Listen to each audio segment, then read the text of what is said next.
Senhora Presidente, queria também começar por cumprimentar a doutora Sandra Ribeiro e a sua equipa hoje aqui, agradecer o facto de ter vindo aqui à Comissão e ter nos enviado com antecedência estes elementos importantes. Dizer também que não podia deixar de o fazer, o PCP discordou da hora em que íamos fazer esta audiência, porque sempre que recebemos e bem a CIT, temos sempre tempo e condições objetivas de tempo para discutir com a matéria, com a importância que estas matérias exigem. Não houve entendimento sobre isso e cá estamos hoje. Dizer que às 3 horas começa o plenário e existindo uma interpelação do PCP hoje ao Governo vou ter que sair inevitavelmente às 3, mas independentemente disso gostaria de colocar-lhe também algumas questões. Desde logo com a questão da atualidade do Dia Internacional da Mulher e as razões e as reivindicações que tiveram na luta pelo Dia Internacional da Mulher. A luta das 8 horas, a luta da igualdade salarial, a luta do direito ao voto. Essa é provavelmente aquela que foi consagrada de forma mais efetiva, porque quer as 8 horas de trabalho, quer a igualdade salarial, é uma reivindicação que continua por cumprir. Dizer também que nós não desligamos aquela que é hoje a realidade da vida das mulheres e das mulheres trabalhadoras, designadamente da realidade mais geral de desvalorização do trabalho e dos trabalhadores, de agravamento da exploração e de empobrecimento também dos trabalhadores e de largas camadas da população. Dizer que nós entendemos que hoje a realidade concreta dos locais de trabalho é uma realidade marcada pela violação da lei e marcada por um conjunto de ilegalidades e desrespeito por direitos fundamentais que são inseparáveis dos tempos que hoje vivemos. E nós entendemos que, desde logo aquilo que aqui nos coloca relativamente à recusa por parte da Administração Pública no horário flexível relativamente às 40 horas, é bem disso o exemplo de como é que a Administração Pública foi sempre um farol para o setor privado e hoje é exatamente o contrário, porque a equiparação dos direitos por baixo leva exatamente ao agravamento da exploração de todos os trabalhadores, seja do público, seja do privado. Nós tivemos inclusivamente conhecimento de situações em que na administração pública os trabalhadores, e dirigimos recentemente uma pergunta ao Governo sobre isso, os trabalhadores estão a ser convidados pelas suas chefias a abdicar dos seus direitos de maternidade e paternidade, porque para bem do funcionamento dos serviços, com falta de trabalhadores ainda mais necessários, e portanto é feito esse convite aos trabalhadores. E portanto eu acho que existe um grande caminho por fazer relativamente à consciência efetiva dos seus direitos por parte de todos os trabalhadores, mas daquela pelo menos que é a nossa opinião e do nosso conhecimento das denúncias que nos vão chegando, é designadamente da ineficácia das ações inspectivas e punitivas. Porque esta é uma matéria que também importava dizer.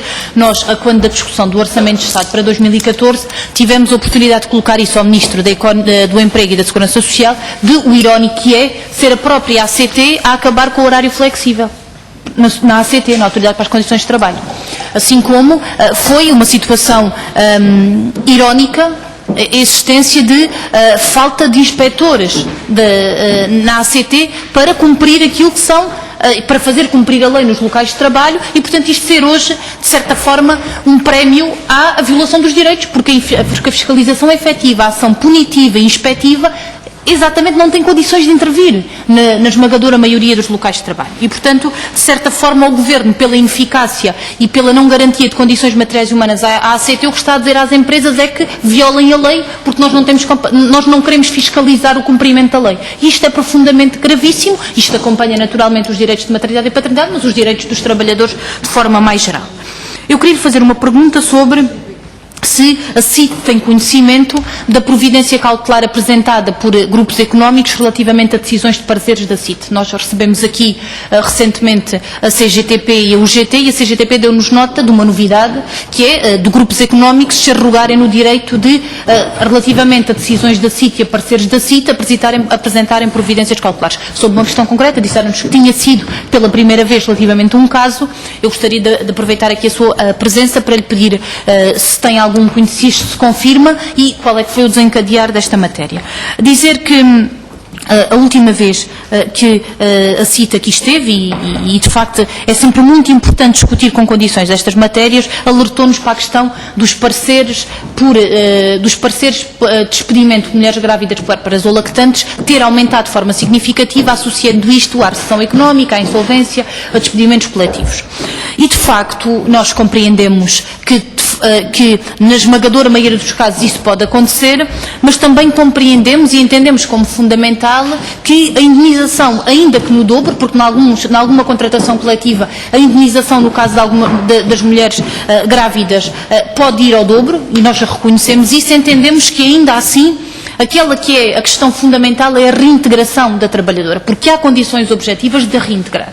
Vou-lhe dar aqui um exemplo concreto. O Casino da Figueira fez um despedimento coletivo, despediu todos os trabalhadores da hotelaria. O contrato e o decreto que concessiona ao jogo obriga a existência nos casinos de quadros que garantam aquele serviço. É óbvio que têm sido despedidos todos os trabalhadores, porque efetivamente foram todos os trabalhadores que prestavam o serviço de catering, a mulher que estava grávida também foi. Mas também é verdade que, assim que esse serviço e os postos de trabalho foram extintos e houve um despedimento coletivo, esse serviço passa a ser concessionado a outra empresa. E, portanto, é fundamental perceber se há condições ou não de, em muitos casos, exigir a reintegração em postos de trabalho e não assumir por si só o despedimento. Também sabemos que isto depende muitas vezes da capacidade reivindicativa e da resistência física e psicológica dos trabalhadores para resistir a um cenário destes, mas entendemos que hoje se começa a colocar cada vez mais em cima da mesa esta matéria. Sobre a contratação coletiva, nós entendemos que é fundamental o trabalho que a CIT faz. Agora, hoje a realidade concreta é do bloqueio da contratação coletiva por parte do Governo. Portanto, nem se trata sequer, nós hoje nem estamos nesse patamar, estamos no patamar do bloqueio completo da contratação coletiva. E isso é inaceitável. Para terminar mesmo, dizer o seguinte, alertou-nos aqui para a redução orçamental da CIT. Nós, quando a discussão do Orçamento de Estado, colocámos esta questão à Secretária de Estado sobre os impactos que isto teria, assegurou-nos que não teria impactos do ponto de vista do funcionamento da CIT, mas eu gostaria de perguntar se existe necessidade ou não de reforço dos meios humanos, designadamente num contexto de aumento dos processos relativamente a esta matéria. Mesmo para terminar, as resoluções que foram aprovadas no Parlamento por unanimidade no dia 8 de março de 2013 continuam todas por cumprir. E eu nem vou falar, deveria falar, da questão do combate, de um Plano Nacional de Combate às Discriminações Salariais, diretas e indiretas, em que a CIT e a ACT teriam aqui um papel fundamental e para a qual o Ministério da Solidariedade e do Emprego não fez nada. Mas eu nem vou falar disso, vou falar da fiscalização de uma das resoluções aprovadas que previa a fiscalização do acordo de adesão ao Fórum de Empresas para a Igualdade, que integrava as empresas Banco Espírito Santo, Banco Santander, Tota, Bahia do Tejo, Carris, CTT, EDP, Gebalis, Grupo Auchan, Grupo CH, IBM, Imprensa Nacional Casa da Moeda, Microsoft, Nestlé, PSA, Peugeot Citroën, Portugal Telecom, RTP, Vistion, Xerox, Portos de Leixões, Setúbal e Sines. Foi um acordo que foi fiscalizado, que foi assinado em 2013 entre a CIT e estas empresas. E eu gostava de saber, porque a resolução está aprovada, qual tem sido feita a fiscalização da CIT, que estava prevista designadamente no acompanhamento das seguintes matérias: valorização dos salários e complementos remuneratórios, eliminação das discriminações, respeito e cumprimento dos direitos de maternidade e paternidade, garantia do direito de articulação da vida pessoal e respeito pela contratação coletiva. Eu, assim, de repente, só me estou a lembrar umas. Por exemplo, a Imprensa Nacional Casa da Moeda está a atravessar dias difíceis relativamente a muitos destes direitos e, por isso, entendemos que era fundamental também aqui a vossa presença para este esclarecimento. Muito obrigada.